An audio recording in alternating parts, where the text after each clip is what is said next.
अस्सलाम वालेकुम व्यूअर्स, कैसे हो? ठीक हो? मैं भी आपकी दुआओं से, अल्लाह ताला के फजलो करम से ठीक हूँ। जहाँ भी रहो खुश रहो, आबाद रहो। इस नेक दुआ के साथ अपनी रेसिपी शुरू करती हैं। तो आज मैं आपको पोटे पकाना सिखाने लगी हूँ। पोटा पकाने के लिए ये मैंने 1 किलो पोट को धो के अच्छी तरह साफ़ करके उसको धो के इसको ये जाली वाली टोकरी में डाल के इसको रख दी। इसका सारा पानी जो है निकल गया है। और 1 टेबल स्पून मैं इसमें अदरक डालने लगी हूँ। अदरक का पेस्ट बना के तो वो डाल दिया। और 1 टीस्पून मैं इसमें नमक डालने लगी हूँ। 1 टीस्पून मैंने डाल दिया अदरक का और 1 टीस्पून मैंने लहसुन का पेस्ट इस पानी के अंदर डाल दिया है।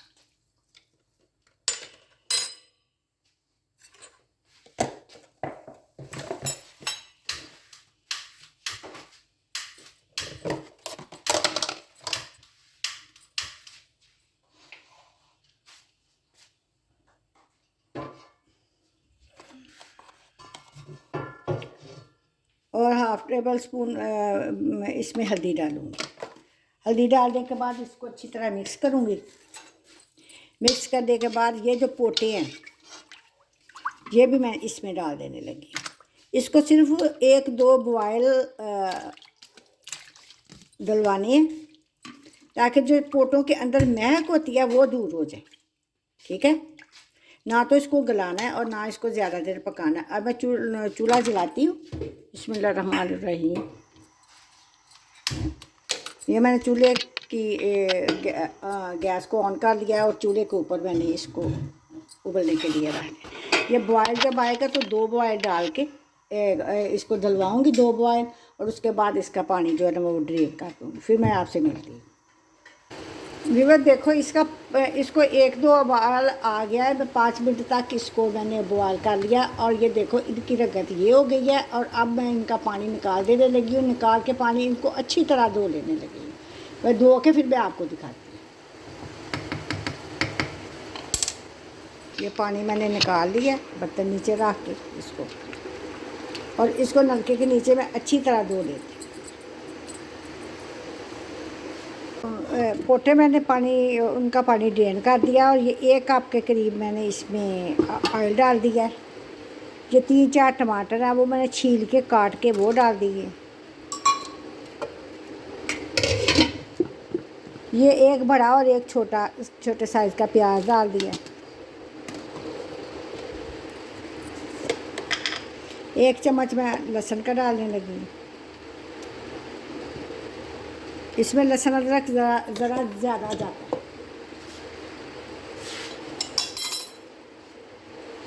½ टीस्पून मैंने अदरक डाल दिया। और इसी के साथ ही जो है ना वो नमक मिर्च डाल देने लगे हैं।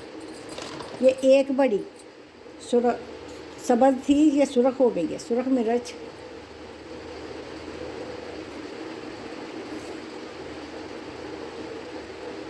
½ टीस्पून नमक, 1 टीस्पून मिर्च, थोड़ा सा ज़ीरा,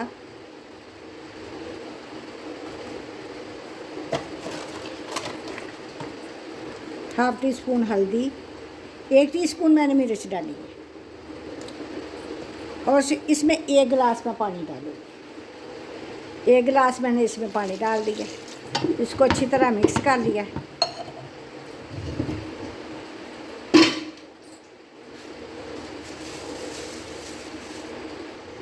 कुकर को मैंने बंद कर दिया।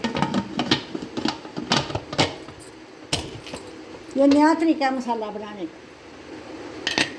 ये वेट ऊपर रख दिया और चूल्हे के ऊपर रख। इसको 5 मिनट के विसल चलने के बाद 5 मिनट तक इसकी कुकर विसल चलाऊंगी और उसके बाद इसको खोल लूँगी। मिलती हूँ इसके बाद। पोटों का दूसरा स्टेप, मसाला मैंने बनने के लिए रख दिया। ये जो पोटे मैंने धो के रखी हुई थी, इसको आप 1 पोट के 3-3 हिस्से ऐसे देखो, बिस्मिल्लाहिर्रहमानिर्रहीम। ऐसे ये कच्ची हैं, ये पक्की हुई नहीं है। बड़ी होगी तो उसके 4 कर लेने हैं, छोटी होगी तो उसके 3 कर देते हैं, फिर जो नवाले में आ जाए। ठीक है जी, मैं 4 बड़ी के 4 और छोटी के 3। ठीक है, ऐसे मैं सारी पोटों को बोटियाँ बना लूँगी छोटी छोटी, तो जब गली हुई होंगी तो नवाले के अंदर लगा के तो खाने वाले को आसानी हो। इस तरह मैं सारी, ये जो महक सी आती है पोटो के अंदर, इस तरह करने से वो महक नहीं आती। हमारे घर वाले तो बहुत नखरे करते हैं।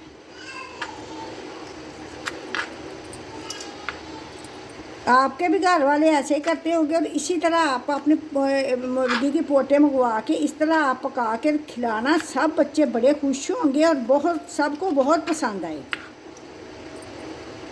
ये गली नहीं है, ये बिल्कुल कच्ची हैं, ये कुकर में गलती हैं।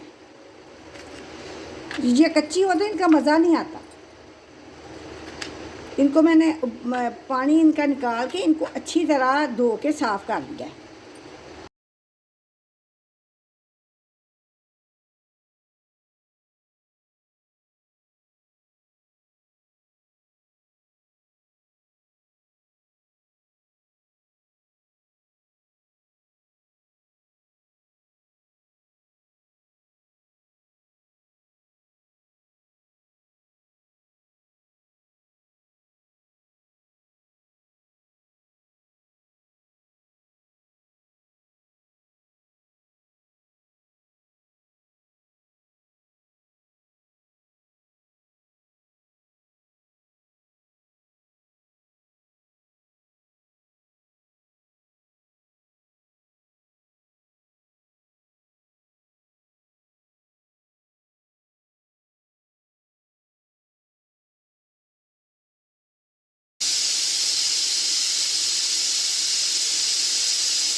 अब ये व्यूअर्स देखो मसाला जो गल गया, तो अब मैं इसके अंदर पोटे डाल के, इसके अंदर 2 गिलास पानी डाल के ये पोटे मैं इसके अंदर डाल देने लगी। बिस्मिल्लाहिर्रहमानिर्रहीम।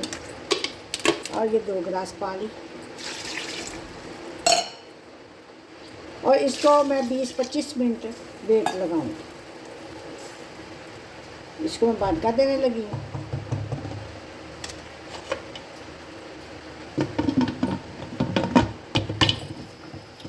चूल्हा मैं नीचे जला देने लगी हूँ, वेट ऊपर रख दिया।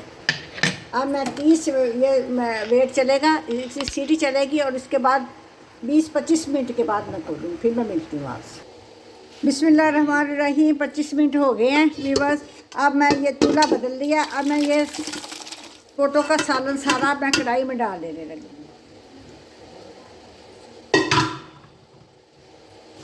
चूल्हा मैंने इसलिए बदला है कि इसकी आँच जो है ना वो ज़्यादा है। 10 मिनट लगाएगा, इसका पानी खुश्क हो जाएगा, फिर मैं इसको भूनती हूँ। अब इसका पानी सूख गया। अब मैं इसको भून रही हूँ। 10 मिनट लगाए थे, इसका पानी सूख गया।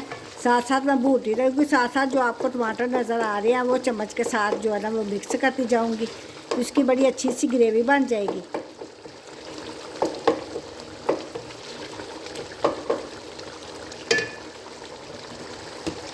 अब मैं इसमें सूखा धनिया डाल रही हूँ, 1.5 टेबल स्पून।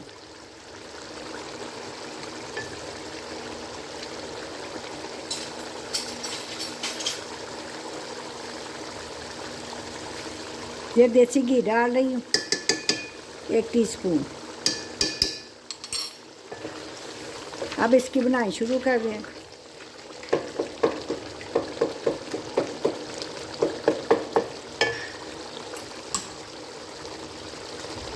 टीस्पून ज़ीरा,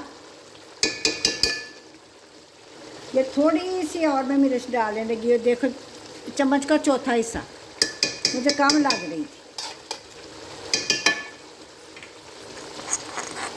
ये धनिया अच्छी तरह डाल दिया, कोई चीज़ को ज़ाया नहीं करना। बिस्मिल्लाहिर्रहमानिर्रहीम। ये बहुत ही अच्छा जो है ना वो भुन के इसकी का फ्लेवर जब निकलेगा ना पोटों का बाहर,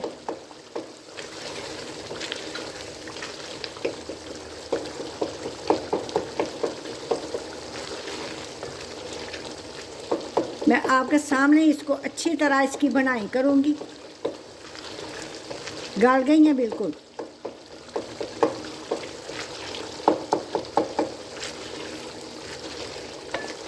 आँच इसकी नीचे तेज़ है, तेज़ आँच में इसकी मैं बनाई कर रही हूँ। और ये जो आपको टमाटर का छिलका नज़र आ रहा है, ये टमाटर है।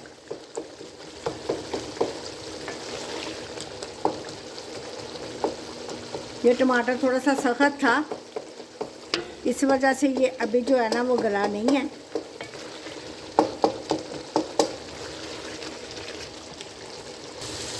फिर ये प्याज का जो सब्ज़ वाला हिस्सा, मतलब कि जिसको भूखे कहते हैं, वो मैंने डाल दी है।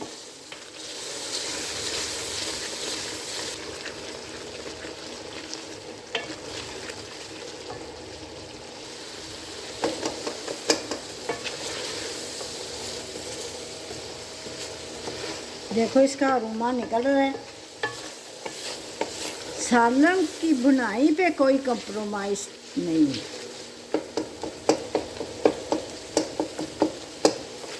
सालन का फ्लेवर सिर्फ बुनाई पे के साथ पे आता है। अगर आपने अच्छी तरह सालन को भूना है, उसका घी निकाला है भून भून के, तो फिर सालन का मज़ा आता है।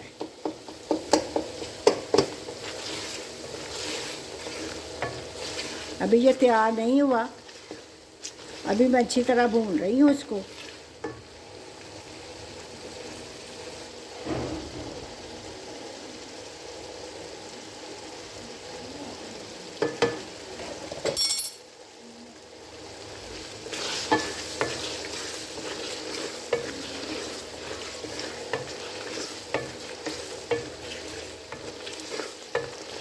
माशाल्लाह देखो इसकी रंगत देखो, और ऊपर सारा इसका घी निकल आया। इसका मतलब है कि इसकी बनाई मुकम्मल हो गई है। सालन मैं इस तरह का मसाला रखूँगी, मैं ज़्यादा नहीं रखूँगी। अगर आपने ज़्यादा मसाला रखना है तो इसको थोड़ा सा पानी डाल के, तो इसको 10 मिनट के लिए हल्की आंच पे इसको दम दे दो। और आप अपनी मर्ज़ी के मुताबिक आप ग्रेवी भी रख सकते हो, और आप नमक मिर्च भी अपनी मर्ज़ी के मुताबिक आप डाल सकते हो। मेरी तरफ से ये डन हो गया। अब मैं इसका चूल्हा बंद करने लगी हूँ। अब मैं आपको डिश आउट करके आपको दिखाने लगी हूँ। विविध मैंने चूल्हा बंद कर दिया। अब मैं चूल्हे से ताकि दूसरे चूल्हे पे रख के और ये करके चूल्हा पीछे करके मैं आपको डिश आउट करके दिखाती हूँ। बिस्मिल्लाहिर्रहमानिर्रहीम।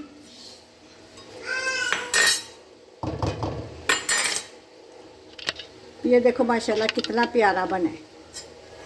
बिस्मिल्लाहिर्रहमानिर्रहीम।